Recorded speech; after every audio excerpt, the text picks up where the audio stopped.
Привет, я Виктория. Сегодня ужасный ветер. Я вышла на прогулку. Коротенькое видео на тему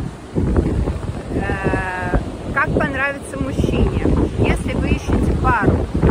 Ну просто я гуляла и вот обратила внимание на некоторых, кто, я так понимаю, хотел бы познакомиться, но не решается. В основном здесь с парами, но есть и одинокие.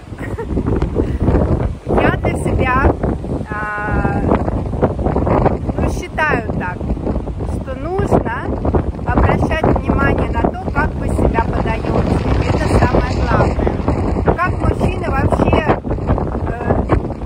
могут заинтересоваться кем-то или нет. Они не рассматривают детали при первом знакомстве, они считывают общую информацию буквально за 10 секунд. Если они прочитали то, что их интересует, что их устраивает, что их зацепило, тогда они продолжат как бы знакомство, если хотят. Если нет, то как бы вы ни старались, красились, там тщательно продумывали свою одежду, это не поможет. Как же нужно себя подавать, чтобы понравиться мужчине?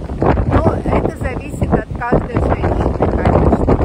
Но есть такие люди, определенные женщины, которые просто специалисты в этом плане. А я сейчас говорю о простых женщинах, обычных, которые не занимаются тем, что они обольщают мужчину.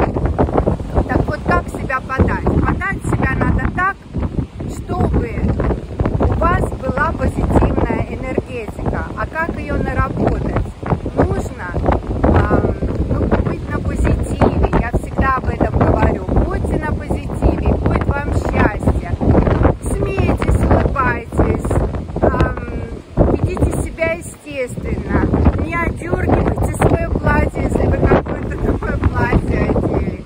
Но будьте, в общем, сами собой. И это, как правило, очень нравится противоположному полу.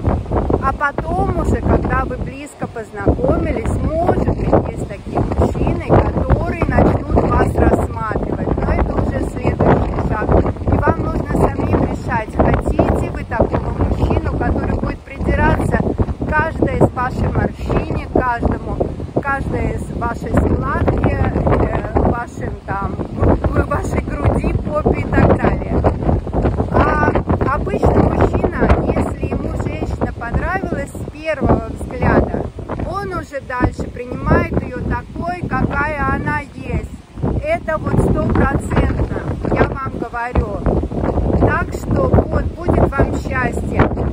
Я в Хорватии, ужасный ветер, пошла гулять, надо свою энергетику повышать позитивную. Пока! Ну, хочу еще добавить, что как бы специально-то нравится, не нужно стараться нравиться. Самое главное, чтобы вам мужчина понравился. И тогда у вас появляется энергетика. Это очень важно. Потом самодостаточность, конечно. Ну, это я просто добавляю. То есть вы уверены в себе, вы красотка. Это самое главное. Как вы одеты, ну вы же на отдыхе или где-то там, вы же не в ночной рубашке гуляете. То есть одеты вы всегда нормально. Но обязательно нужно ту одежду одевать, в которой вы чувствуете себя комфортно. Совет очень хороший. Ну и третье, то есть быть открытым для общения. Вы же, если вы такая бука, все, я там вам улыбаюсь, а вы не улыбаетесь в ответ, но сложно познакомиться, я вам честно скажу. Так что вот такие небольшие советы, и точно у вас все получится. Самое главное, будьте собой. Будьте собой. Мужчины не рассматривают ваши морщины, ваши седые волосы. Понимаете, они к этому готовы уже изначально. Они понимают, что, например, если в таком возрасте, то все будет, все есть. Самое главное – подача себя, что вы такая самая лучшая и самая красивая. Ну вот, добавила, я пошла дальше гулять. Смотрите, какой ветер, какие волны. Пойду свой сок пить. Пока.